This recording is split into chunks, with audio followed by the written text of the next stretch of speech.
ba yan dyan pa? Say amen. Amen. Batiin po ninyong katabi na good morning. Umaga po.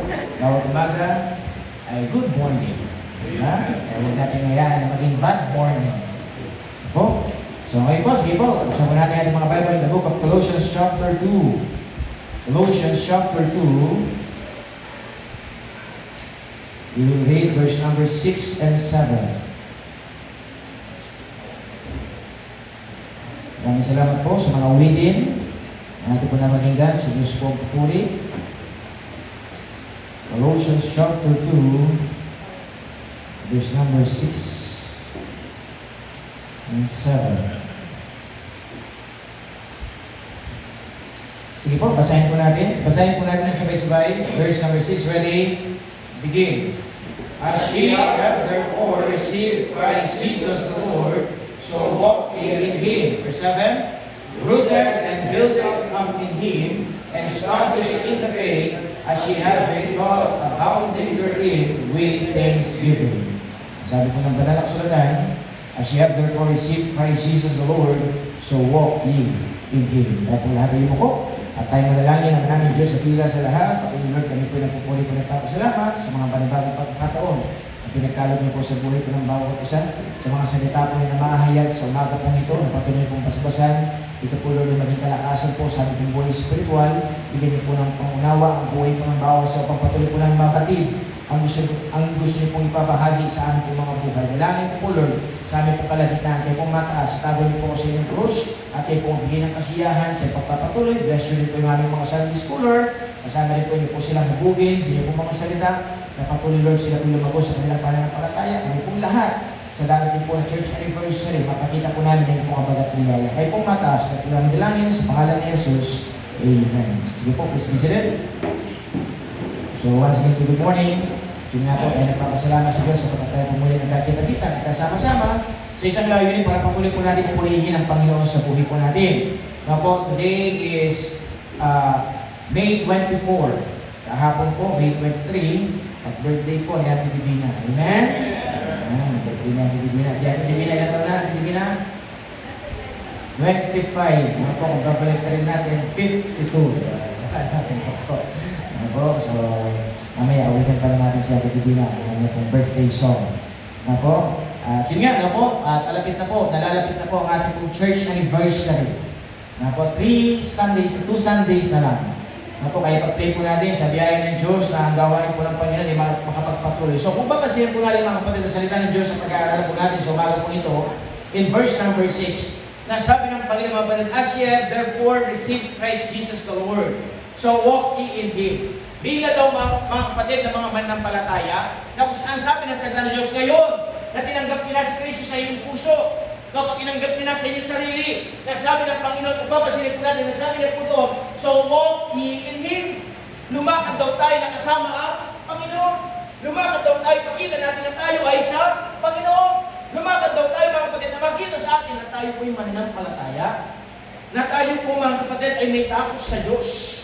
Na tayo po mga kapatid ngayon bilang mga tagsunod ng Panginoon, na po sabi po sa verse number 7, rooted, sabi niya po dito, rooted and built up in Him and established in the faith.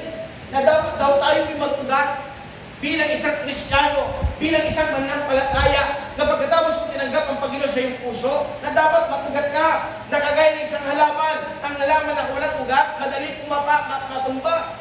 Ang halaman na walang ugat, madali maanod ng tubig. Pero ang halaman na puno ng ugat, hindi matitinag. Hindi madadala ng hangin.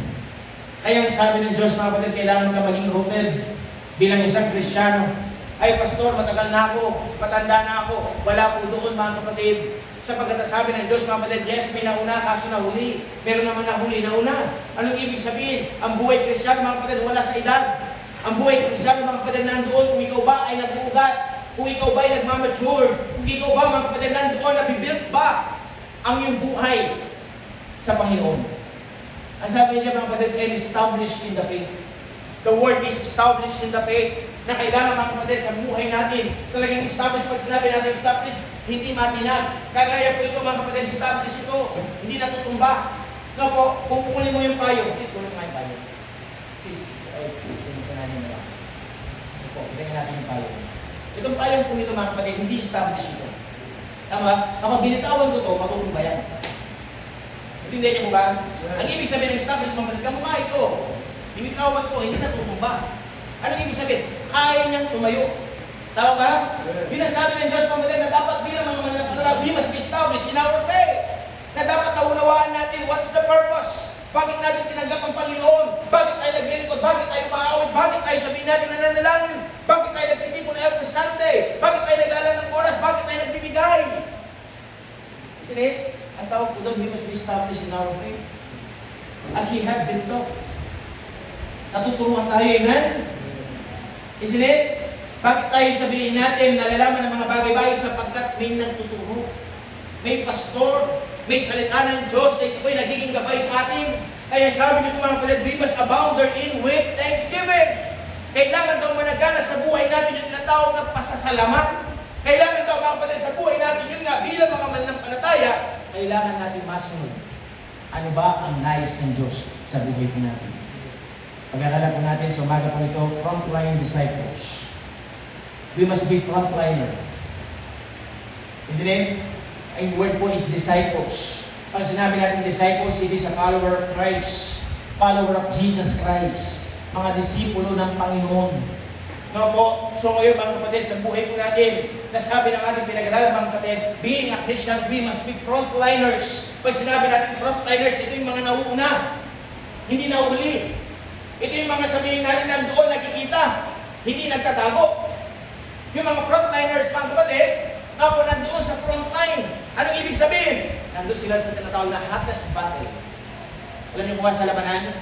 Yung pinaka-crucial na nasa harapan.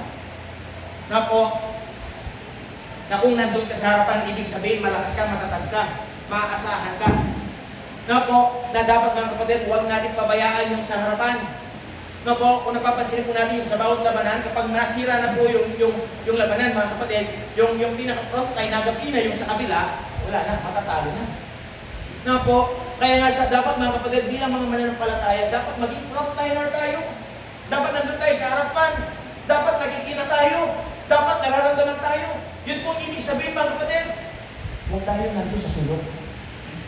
Sabi nga ng mga kanina, dapat undivided. Hindi dapat tayo kanya-kanya. Yes, sabi ng awitin dati, kanya-kanya tayo. No po, pero ngayon, dahil tayo nagkaisa, tinanggap natin ang Panginoon sa ating puso. Now, in our hearts, we must be undivided. Why? Because God is the strength. God is the source, and God will be the center. Di ba? In our relationship. Kaya sabi ng Diyos, mga kapatid, you must be undivided. Na po, pwede kaya sabihin natin sa buhay po ng bawat isa na kagaya ng inawit, Lord, I can go in. Di ba? Pupunta po ako doon. Magigibahagi ako, magigiisa ako. Count me in. Parang ganun po yun eh. Count me in, Lord. Tapos, na-mixer sa buhay natin mga kapatid, may mga pagkakataon sa na senaryo na may kailangan gawin. But the question is this, mga kapatid, are you willing to say, Lord, count me in? Bilang niyo po ako. Magiging bahagi po ako. Susuporta po ako. Na po, kaya sabi po ng ating pinag-aralan, mga kapatid, be a frontline disciples. Na dapat mga kapatid sa buhay natin, I repeat, a lot of Christians nowadays gusto nila nakaupo na lang. A lot of Christians nowadays mga kapatid gusto nila nandoon nagsa-cellphone. Gusto nila nandoon pa-relax ang kanilang ginagawa. Kung na lang yung mga Krisyano gusto nilang talagang magpagal sa gawain ng Diyos. Di ba? Marami ng mga mananampalataya gusto na lang nila kumakain. Pagkatapos ng kumain, eat ka na lang. Di ba? Kamukha po yan, mag-church anniversary tayo. We need frontline disciples in the Jefferson Manuel. The question this morning, pwede kaya tayo maging frontline disciples? Pwede kaya natin ipagamit yung ating lakas, yung ating talento? Yes, may kapaguran. May kapaguran. Sabi ko nga, mapalit, kahit wala kang ginagawa, mapapagod ka eh. Kahit wala kang ginagawa, magugutom ka. Tama ba? Kaso mga kapatid, maging sabihin natin, mahalaga, yung lakas mo. Di ba? Yung kinain mo, na nagkaroon ng magandang kabuluhan. Bakit? Kasi nga, ikaw ay nag-involve. Ikaw ay gumawa. Kasi kahit wala kang gawin, magugutom ka. Kahit wala kang gawin, mapapagod ka. Mas maganda lang gumawa. Kasi mapapagod din naman ako eh. Mas maganda lang napapagod na may ginagawa kaysa napapagod na wala nagagawa. Mas magandang gugumin na may tinatrabaho kaysa ginugutom ka na wala kang ginagawa, nandun lang nakaupo, nakailata sa tahanan. Tama po ba? Kaya sabi ko ng ating pinag-aaral, mga kapatid, be a frontline disciples. I repeat, tinanggapin niyo na po si Kristo yung puso. Tama ba? Tinanggapin niyo ba si Kristo yung puso? So therefore, we walk in Him. Lumakad tayo na kasama sa Kristo. Ngayon mga kapatid, merong gusto ipagawa ang Panginoon sa atin. Ano po yung una mga kapatid? What is point number 1? Yan sis, paano mo nga? What's number 1? Ang sabi niya po dyan mga kapatid, God wants us to be a frontline disciples. We need to what? Basahin nyo nga, ready, go! To love and to obey. Ang nais ng Diyos mga kapatid, para ikaw ay maging isang frontline disciples ng Diyos, dapat daw managana ang pag-ibig. Patuloy mong makita ang pag-ibig at ang pagsunod. No po, obedience is the fruit of love. No po, yes, karamihan ng mga tao, sinasabi nila, they love God. But the question is this, does your love talks? Yung pag-ibig mo ba nangungusap? Yung pag-ibig mo ba sa Panginoon nakikita? No po, na sabi ng Panginoon, if you love me, keep my commandments. John chapter 14 and verse number 15. Na sabi ng Panginoon, kung talagang mahal mo ko, sundin mo nga, isalita. Isn't it, sabi ng Panginoon, we shall love the Lord thy God with all thy heart, with all thy mind, and with all thy soul. Diba dapat mahalin natin ang Diyos ng buong pag-ibig, buong puso, buong kaluluwa, at buong kalakasan. Nang sabi ng Diyos, mga kapatid, na kailangan, ang sabi ng Panginoon, i-prove mo ang iyong pag-ibig. Ngayon, kapag minahal mo ang Diyos, ang sabi niya po dito, you can obey without love, but you can't love without obeying. Diba? Kaya nauna po yung to love and to obey. Bago ka susunod, dapat makita mo muna yung pag-ibig. Tama ba? Kasi mga kapatid, yung sumunod na walang pag-ibig, napipilitan. Pero yung sumunod na may pag-ibig, ang ibig sabihin, nauunawaan. Amen? Kaya sa buhay natin mga kapatid, patuloy natin unawain ang salita ng Diyos. Nang sabi ng Panginoon mga kapatid, love is commanded to us. Yun nga po. Nang sabi niya dito mga kapatid na dapat ang pag-ibig natin sa Panginoon, inutos ng Diyos sa atin, at kailangan daw natin itong patunayan, ipakita. Napakadali lang sabihin, I love you, Lord. Tama ba? Kasi sa salita. Pero ang sabi ng Diyos, patunayan mo sa iyo ito. If you really love me, ang sabi ng Diyos, then you must do something. Tama ba? Kahit naman sa mga babae. No po, pag sinabi ng lalaki, mahal mo ko, sige nga, patunayan mo. Di ba dapat mayroon kong gagawin? Mayroon kang papakitang patunayan. Kaya ganoon din po sa Panginoon, mga kapatid, God is expecting something from us. If we really love Him, then we must obey His word. If we really love Him, mga kapatid, na sa buhay po natin, na dapat talagang masunod natin, ano ba ang kanyang salita? No po? Kaya nga sabi na dito mga kapatid, sa buhay po natin, we must sabihin natin na huwag daw natin ma-misunderstood ang pag-ibig ng Diyos. Kung hindi dapat talaga maunawaan natin, yes, ang buhay hindi perfect. Maraming pangangailangan, maraming kakulangan. But always remember this, because the love of God, hindi mo provide niya po lahat ng bagay. God will sustain. Na po, sabi nga ng inawit kanina, trust His heart. No? Trust His heart yung English nung tinatamod, ha? Na po, napakaganda ng kanta. Na po, nasa buhay natin. No? Nandoon, yung sabihin natin, sometimes tayo nagdududa. Sometimes tayo sabihin natin, walang-wala. Pero ang sabi ng Panginoon, we must consider just always trust God because God knows what will be the outcome. Alam ng Diyos kung ano ang mangyayari. Alam ng Diyos ang pwedeng kainatnan ng buhay natin. Ang kailangan na natin gawin, huwag tayong mawalan ng pagtitiwala. Huwag tayong mawala mga kapatid sa buhay po natin na talagang maganap natin. Makita natin pag-ibig ng Diyos sa buhay po natin. Kaya nga sabi ng Panginoon, mga kapatid, if you really love God, then rely on His power. Rely on His grace. No po? And God wants us always to obey His word. para tayo lumakas, para tayo sabihin natin, maging patatag na kagaya po nito mga kapatid, that we must be established in our faith. Yung dapat tayo, yung rooted natin, yung pag-ibig natin, grow deeper. Let your love grow deeper. Hayaan mo yung pag-ibig mo lumalim. Huwag kang maging mababaw. No po, ang pagsunod natin, pag sumunod tayo sa Diyos, sana huwag tayo nagsasalita at the back of our head. No po, yung bang sumunod ka na nila tapos nagdadabog ka pa. Sumunod ka na nila tapos nagbabackbite ka pa. Isn't it? Nasabi ng Diyos, mga kapatid, kaya nga I repeat, mga kapatid, to be a frontline disciples of God, mga kapatid, the first thing you do is to love and to obey. Na po, the What is Coming Church Anniversary, nakita po that we are frontline disciples. Willing natin ipahiram lahat ng kamay natin. Would you imagine, tasyo ngayon yung mga kamay?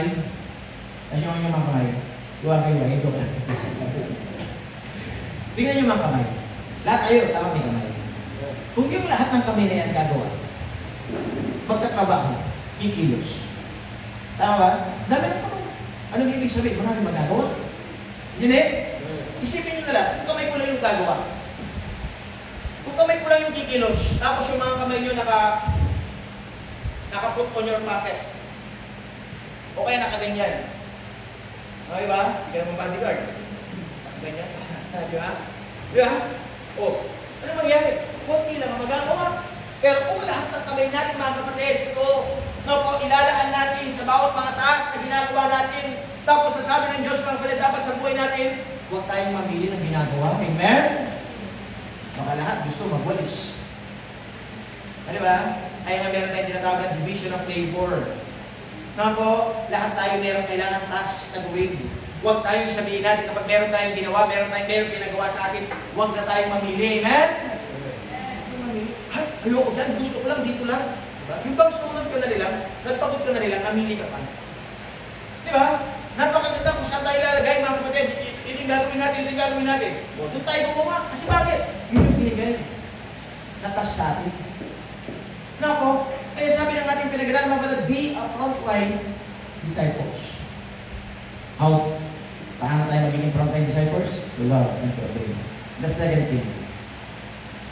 What's the second thing? To be a frontline disciples, you must live a holy life. Mabuhay tayo ng banal na pamumuhay. Makita ang kabanalan. Pastor, napakahirap naman yata yan kasi lahat tayo may pagkakamali, lahat tayo may kapintasan, lahat tayo may kasalanan. Yes! Hanggat tayo sa mundo kong ito, meron tayong magagawang pagkakamali. Meron tayong magagawang kasalanan. Pero ang instruction ng Panginoon, in the book of 1 Peter chapter 1 and verse number 15, ano po ba sabi ng salita ng Diyos yan? Be ye holy, for I am holy. Holiness is not optional for the believers. Ang pagiging banal dapat bilang isang mananampalataya, hindi po optional yan. Bakit? Command ng Diyos. Na po, nasabi po sa 1 Peter chapter 1, verse number 16. Diba, sis? Nga. Yung 16 nga, sis. Basahin mo nga. Baka akala mo kasi ako na nagsabi. Basahin nyo nga, ready to begin? Because it is written, be holy, for I am holy. Oh, sapagkat nasusulat, ang sabi ko dyan, magpakabanal kayo sapagkat ako'y banal. Ang sabi ng Diyos. Now, it is a commandment. No po, kaya holiness is not optional for the believers. It is a command. No po, the world sees holiness as boring or impossible. Sa paningin ng tao, sa paningin ng mundo, ang kabanalan, boring, imposible. Pero ang nakikita ng Diyos, God sees it as the path to life and communion with Him. Holiness is being set apart from God and from sin. No po, nang sabi niya mga kapatid, kung sinasabi mo ng banal, humiwalay ka daw sa kasalanan. Humiwalay ka daw sa gawain hindi maganda. Yes, I am not perfect, but I have the choice. I have the choice to choose what is right. I have the choice, mga kapatid, sa buhay ko, kung anong gagawin ko. Tama o mali? Piliin na natin ang tama. Sapagkat matagal na tayo nabuhay sa buhay na mali. Kaya nga sabi ng Diyos, mga kapatid, be a frontliners for God. To be a frontliners of God, mga kapatid, you must live a holy life. Sabi niya dito mga kapatid, No po, holiness, it is Christ's work. No po, gawa ng Diyos siya ng kabanalan. Kaya kung titignan natin mga kapatid ang instruction ng Diyos, if you really receive Christ in your heart, in your life, so walk ye in Him. Hindi ka daw lalakad na mag-isa. Hindi ka lalakad sa iyong sarili. Saan ka daw lalakad? Lumakad ka na kasama ang Panginoon. Diyos ang kabanalan. Sa buhay natin, bakit tayo nang inaaring na banal? Isn't it sometimes nakikita ka ng tao, sabi niya, bakit lagi ka nagsisimba? Napakabanal mo naman. Tama ba? Bakit lang sabi na nagiging banal ka? Sapagkat ikaw ay sumusunod sa nais ng Panginoon. Nasasabi nila. Diba? Ano gusto yung pakinggan? Kabanalan o kabalban? Diba? Bisan, di ba marinig mo? Dahil sa ating gawain hindi tama. Ikaw talaga ang nakakabalban. Diba? Dahil sa gawain hindi maganda. Pero mas maganda na natin piliin mga kapatid sapagkat lagi tayo nagigita, nagsisimba, tapos umaawit ka ng makalangit. Anong sasabihin sa'yo? Hindi na brad, naging banal ka na. Di ba? Mas pipiliin na natin mga kapatid na tawagin tayo banal. Kaya nga sabi ng Diyos mga kapatid sa buhay natin, patuloy tayo magpakabanal sa Diyos. Patuloy natin masunod kalooban ng Panginoon. Yes, minsan ang buhay, meron pilit-pilit na hinahanap ang katawan natin. Mga bisyo, mga bagay na hinahanap po sa buhay po natin na ginagawa natin. Nang sabi ng Panginoon, yan ang nagpapalayo sa iyo sa Diyos. Kaya sabi ng Panginoon, gusto mo bang lumayo ka sa Panginoon? Kaya sabi ng Diyos, mga kapatid, you must live a holy life. Po, ano sabi ng Panginoon mga kapatid? It is a call. Po, sabi nga sa verse number 15, buksan mo nga sa verse 15, sis. Po, but as He which hath called you is holy, so be ye holy in all manner of conversation. Po, sapagkat ang tumatawag sa inyo'y banal. Kasi ninyo po, yung word. Po, sapagkat ang tumatawag sa iyo ay banal, magpakabanal kayo sa lahat ng usap-usapan, conversation, sa lahat ng gawain. So, pasilip po natin mga kapatid, tinatawag tayo ng Diyos na maging banal. Po, kaya ang sabi ng Diyos mga kapatid sa buhay natin, to be a frontline disciples, we must live a separate life. We must live mga kapatid, the righteousness of God. We must choose to do what is right sa buhay natin. Po, nasabi ko dito mga kapatid, what hinders a holy life? Conforming to the world. Masyado tayong umaayos sa takbo ng mundo. Po, nakikisama sa maling barkada. Sumasabay sa uso. Mali po yan.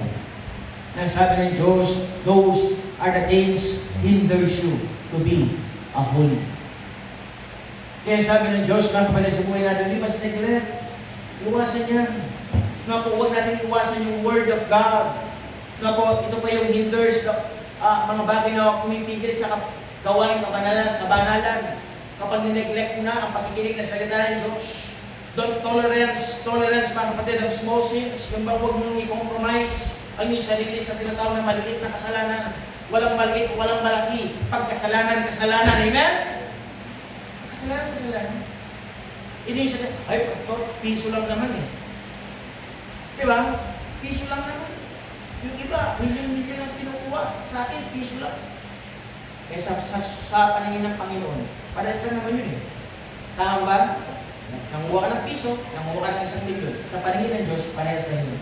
Ikaw ay nanguha. Kasalanan. Walang maliit na kasalanan. Po, ang nais lang i-emphasize ng Panginoon dito mga kapatid, huwag mo inolerate yung small sin. Pag sinasabi natin, ay, maliit lang na bagay ito eh. Kahit na kasalanan, maliit lang na bagay. Darating yung time mga kapatid, dahil hindi natin ginagawa yung maliit na bagay na yan, po, darating yung time lalaki. Kaya nawa mga kapatid, sa buhay natin, we must put on God, put those things, mga kapatid, na tayo napapalayo sa Diyos. Kaya nga sabi ng Diyos, we must walk in Spirit. Di ba? Galatians chapter 5 and verse number 16, nasabi ng salita ng Diyos, mga kapatid, that we must walk in the Spirit para hindi ma-fulfill yung kagustuhan ng laman. Sapagkat ang laman, mga kapatid, ang kagustuhan nito, kasalanan. Napag-usapan nga sis, Galatians chapter 5 and verse number 16. Sabi niya dyan, then I say, then walk in the Spirit, and ye shall not fulfill the lust of the flesh. Verse number 17. For the flesh lusteth against the spirit, and the spirit against the flesh. And these are contrary one to another, so that you cannot do the things that you would. Di ba? Nag-aaway daw yung espiritu at laman. Kagustuhan ng katawan, kagustuhan ng espiritu, kagustuhan ng espiritu, kabanalan, kagustuhan ng ating sarili, kasalanan. So ngayon mga kapatid, nasa sa atin kung ano yung palakasin natin. Kaya nawa mga kapatid, ang palakasin natin yung ating spiritual na buhay. Paano natin nalakas yan? Sa pamagitan ng pananalangin. Paano nalalakas yan mga kapatid sa pamagitan ng pakikinig ng gospel songs, mga uwi ni mga langit. Paano nalalakas yan mga kapatid sa pamagitan ng pakikinig ng salita ng Diyos. Kaya sabi ng ating pinag-aralan mga kapatid, we must walk in spirit, submit to God. Nandiyan pa ba kayo sa amen? Be a frontline disciples. How can I be a frontline disciples? We must live a holy life. The third thing. Number 3, basahin nyo nga, ready to begin? To serve and win souls. To serve and win souls. Sabi nga, ng kataga mga kapatid, we are saved to serve. Tayo naligtas para maglingkod. Niligtas ka ng Panginoon, nakaunawa ka, na pabinigyan ka ng buhay na walang sa langit para ikaw ay maglingkod. Kaya sabi dito mga kapatid, sa buhay natin, nang sabi nga ng Panginoon, always be reminded, bakit mahalaga yung tinatawag ng kaluluwa? Bakit mahalaga ang tinatawag ng pag-akay ng tao, papalapit sa Panginoon? Sapagkat ang Panginoon mismong Jesus, siya po ay bumaba dito sa lupa ng katawan, kagaya natin. Para gawin. Yung tinatawag na Father's business. Gawin. Mga kapatid, ipalaganap ang kanyang salita para ang tao mamulat sa katotohanan, para ang tao malaman niyang kaligtasan. Kaya sabi niya dito mga kapatid, there is a mandate, there is an insurgency. Diba?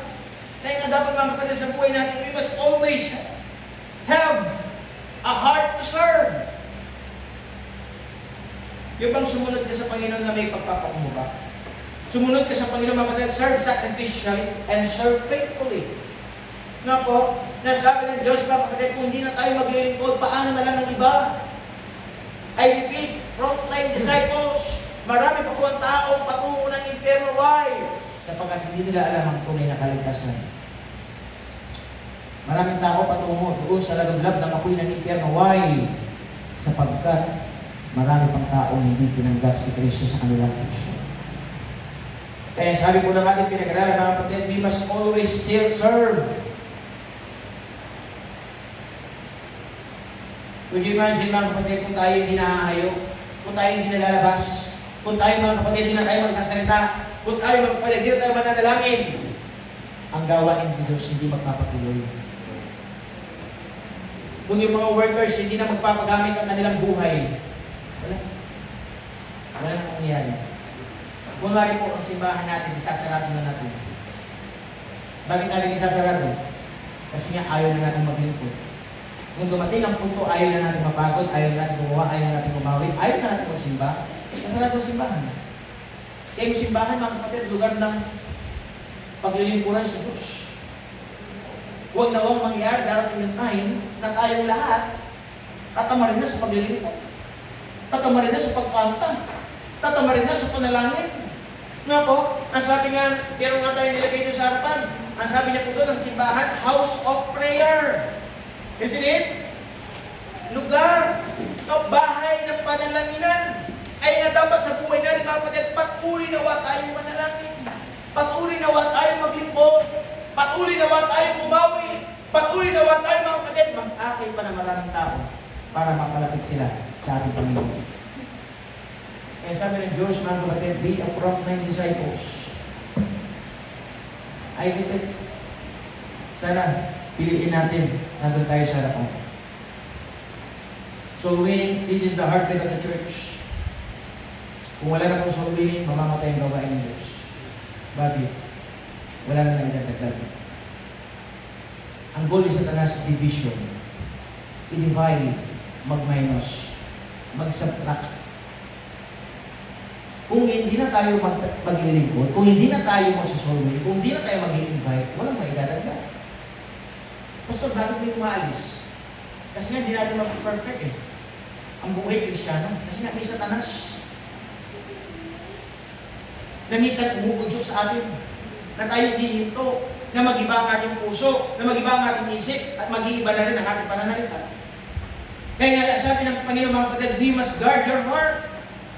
Bantayan mo ang iyong puso. Huwag mong bigyan ng konting puwang ang Satanas.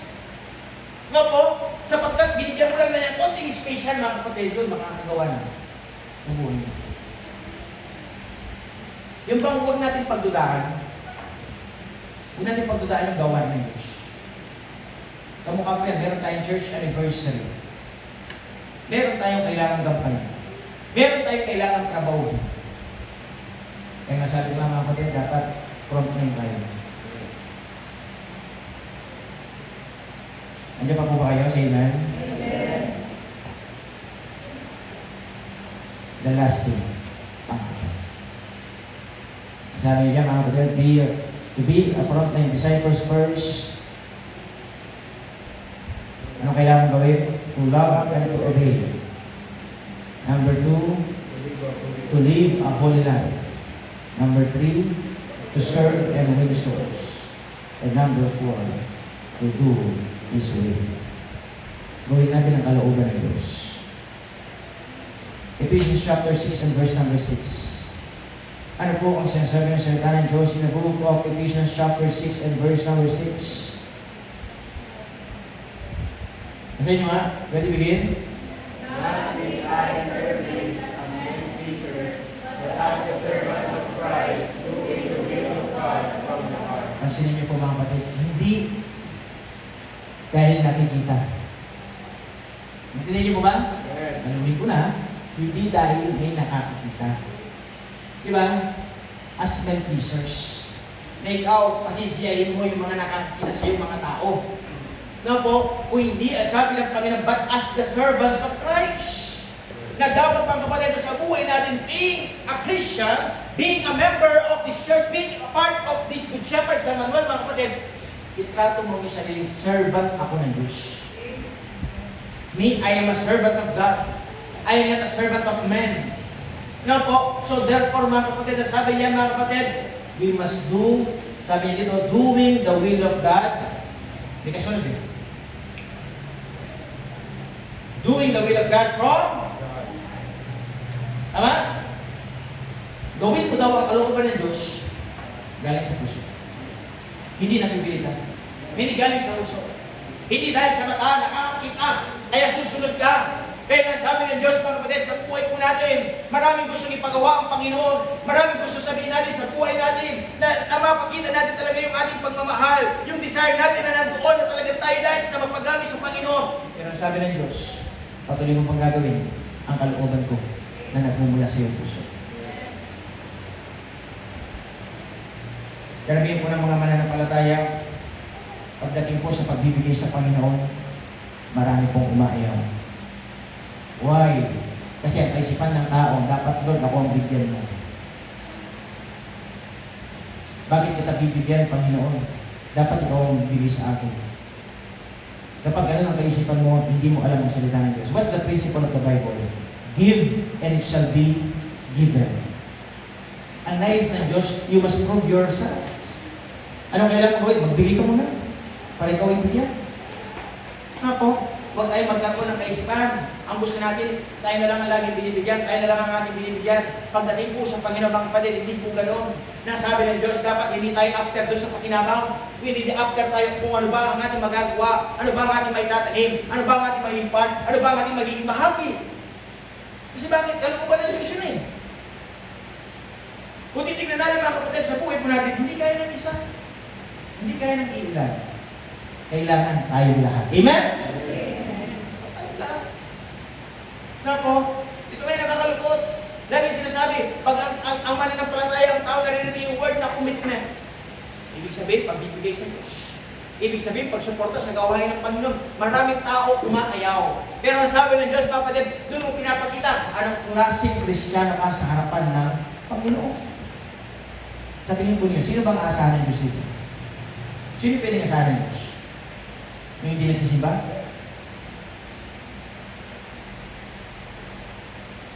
May pangangailangan.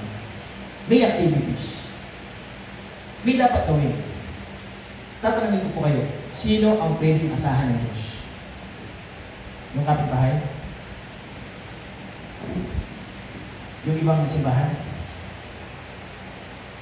Ang tanong ng Diyos, wala bang naglilingkod sa simbahan? Di po ba nandiyan kayo? Nandiyan po ba kayo? Ang wala yata ang puso. Ay, sabi ng Diyos, mga kapatid, sino ang asahan ng Diyos? Anong kalooban ng Panginoon? Dati, ang buhay natin, tinitingnan natin, parang walang halaga, walang patutunguhan. Yes, may pera ka nga, pero walang tunay na kasiyahan. Yes, may mga bagay ka, may mga trabaho ka, pero puno ka na ng problema. Pero dumating po yung punto na kapagilig ka, na salita ng Diyos na unawaan mo, humingi ka ng tawad, tinagapos ko sa iyong puso. Nalaman mo ngayon, napakasarap palang mabuhay, bakit kasi nagbilindod ka sa Diyos? Nakita mo sa buhay mo, kahit anong pagsubok, kakayanin mo, bakit? Kasi meron pang Diyos na pwedeng lapitan. Anong ibig sabihin? Nakita mo ngayon ang kalooban ng Diyos. Dati nagtulog ka lang sa tagmumukong ka sa tabi. Maraming umaapi sa'yo. Maraming nagpapanta sa'yo. Pero doon napakinggan mo mga kapatid ang salita ng Diyos. Lumakas ang iyong kalooban. Napatunay mo sa sarili. Kaya mo kasi bakit? May Diyos kang pwedeng lapitan. Maraming tao gusto kong ibagsak. Pero pwede kang magtagumpay sa tulong ng Panginoon. So ano ibig sabihin? Kalooban ng Diyos. Kalooban ng Panginoon ay nandito. Kalooban ng Diyos ay maidagdag dito. Kalooban ng Panginoon, mga kapatid, kung imagine, kung nilin natin, out of many people, pero isa kayo, sa dinala ng Diyos dito. Ang gawa niyo po ba? Dahil sa Jackie, hindi ko naman kilala eh. Tama? Sana di ko rin kilala. Di rin tayo magkakakilala. Tama po ba? Pero pinagtagpo tayo ng Diyos. Kung baga sa ano, nag-cross ang ating mga landas. Nako, nung nag-cross ang ating landas, may gustong ipapatid ang Panginoon. Nang sabi ng Panginoon, pwedeng maging katuwang niya sa gawain ng Diyos. Magagamit ko yan. May potential yan. Nako, kaya sa buhay natin mga kapatid, nawa patuloy masunod ng kalooban ng Diyos. Yes, hindi tayo mayaman. Yes, hindi tayo magaling. Yes, hindi tayo sikat. Pero ang Diyos, hindi naman naghahanap ng mga ganun. Naghahanap lang ang Diyos. Handa ka bang sumunod sa kalooban ko? Kalooban ng Diyos, tayo ay magamit sa gawain ng Diyos. Tayo nagpapasalamat mga kapatid ko, di mo tayo mayaman eh. May mayaman po ba dito? Punta sa ngayon kumain. Sige nga, sino yung mayaman dito? Sino mayaman? Ate, pagkakasama ka po sa ate ha? Ikaw lang mayaman sa atin. Lahat tayo sakto-sakto lang. Tama? Alam niyo ba kung pag-aaral niyo yung Bible, merong isang simbahan, mahirap pa sila sa daga. Mahirap pa sa mahirap. Kasi sabi doon, deep poverty. Lubhang, napakahirap. Walang-wala. Pero ang pagbigay. Bakit? Kasi una na nilang binigay ang kanilang sarili. Lahat sumunod. Bakit? Kasi nakita nila kalooban ng Diyos. Nakita nila ang plan ng Panginoon sa kanilang buhay. Na nais ang Diyos sila maging frontline disciples. Na hindi lang sila sa likod. Na hindi lang sila pabigat. Na hindi lang nandoon, mga kapatid. O walang ginagawa sa kalooban ng Diyos sa kanilang buhay. Yan panalangin ko mga kapatid, is coming church anniversary. Nakita po ang pagkakaisa. Nakita po ang pagtutulungan. Na po, ako po bilang pastor, sasabihin ko sa litan ng Diyos. Nasa sa inyo, paano nyo makakatch up? Paano yung maunawaan? Na po kaya nga lang sinasabi, lahat tayo, isang mensahe lang napapakinggan nyo every Sunday, pero iba't ibang klaseng pagpunto yan sa inyong puso. Na po, iba't ibang klaseng pagtanim sa ating puso kasi minsan, yung mga mananampalatay, tinitigas niya ang kanyang puso. Minsan may mga mananampalatay, mga kapatid, pinipili niya lang kung ano kanyang pinapakinggan. No po, kaya nga sabi ng Diyos, mga kapatid, kaya wala yung tunay na paglago. Kaya sabi ng Diyos, kaya nakakalungkot, marami mga mananampalataya, parang yung payong. Unstable siya. Pag binitawan, pwedeng matumba. No po, kaya sabi ng Diyos, dapat maging established tayo. Established. No po, kaya mga kapatid, sa buhay po natin, gawin natin kung ano nais ng Diyos. Di man tayo mayaman. Pero once na may binigay ang Panginoon sa atin, alam natin God can provide. Amen? Lagi ko sinasabi, sa totoo lang, hindi ka na magbigay, magpapatuloy ang gawain ng Diyos. Kasi nga, gawain ito ng Diyos. Hindi nakabase ang gawain ng Diyos sa tao. Naintindihan niyo po ba? Kasi nga, ang ibig sabihin, pag nakabase sila sa tao, kalooban na ng tao yun. No po, pero dahil kalooban ng Diyos, kalooban pa rin ng Panginoon ang masusunod. Hindi ka man mag-participate ka, mananaig dito. Ang kagandahan dito, kasama ka. Dahil nag-involve ka. Dahil nagbigay ka, kabahagi ka. Na po, minsan nandun na kayo sa mga tao, Pastor, wala po kasi akong mabibigay. Alam niyo mga kapatid, wala po akong magagawa. Ang walang magagawa, walang mabibigay, patay lang. Kasi bakit? Wala na siya magagawa, patay na. Pero ikaw, buhay ka ba? Hindi ka may ka, may paa ka. Di ba? May abilidad na binigay yung Diyos sa atin. Gamitin natin. Kaya nga sabi ng Diyos, mga kapatid, kung ano nasa kamay mo, gamitin mo. Na po, anong ibig sabihin nun? Paggawa sa kalooban ng Diyos. Ako po mga kapatid, gusto ko frontline ako. Being a pastor, gusto ko lagi lang ako sa front. Na po, gusto ko nagtatrabaho ako. Gusto ko may ginagawa ako. Gusto ko mga kapatid, nagaganap ko anong kalooban ng Diyos. Na po, pwede ba? Maging bahagi tayo. Pwede ba? Maging kabalikat tayo. Pwede ba? Magkaroon tayo ng katuwang. Pwede ba mga kapatid, inuulit ko yung mga kamay natin. Lahat ito, ipagamit natin. No po, marami tayong dapat gawin. No? Kaya nawa mga kapatid, sa buhay natin, huwag na tayo mag-inapit. No po, mga young ladies. Minsan kasi mga young ladies, ito yung mga young ladies. Di ba? Yan hindi ka. Di ba? O, pag sa gawain ng Diyos, dapat wala mo ng gano'n. Amen? Talaga mabilisan. Di ba? Kasi, di ba? Sabi nga rin na yung I am doing a great work.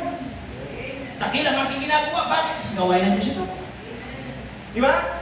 Yung last Wednesday, nakapag-meeting. No po, ano yung mga dapat pang gawin? Ano pang dapat sabihin natin i-prepare? No po? Sa gawain ng Diyos, I repeat, we are doing a great work. Because this work is great because it is God's work. Hindi po ito gawain tayo. Gawain ito ng Diyos. Kaya repeat mga kapatid sa buhay natin, be a frontline disciples. Can we do the will of God in our life? Hindi ba natin gawin ang kalooban ng Diyos sa buhay natin? Sana po mga kapatid, especially the men. Men, dapat tayo na una. Kasi nga, men tayo. Pangit naman ang naka-frontline, mga babae.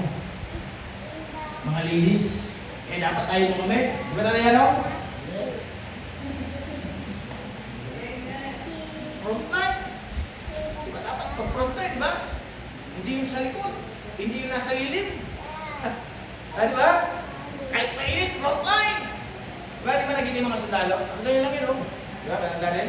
Maganda, papasok sa kapulisan. Di ba? Tingnan niyo yung butis niya, ganyan. Pag pumasok na sa kapulisan niya, mga kapatid, leg-leg na yan. Di ba? Leg-leg, ano na, magitin na yan. Ano po? Kahit sa unit eh, kasi frontline eh. Di ba?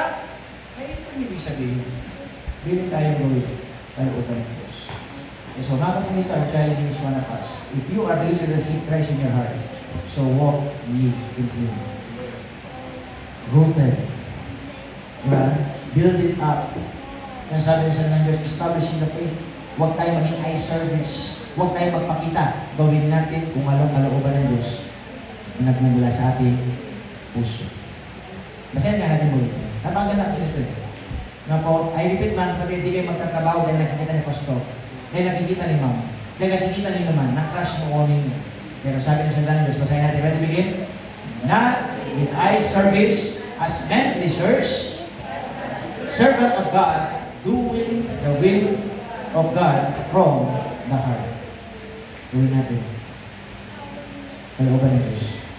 Nagmumula sa ating Diyos. Tayo lahat ito na. Resource ng Diyos.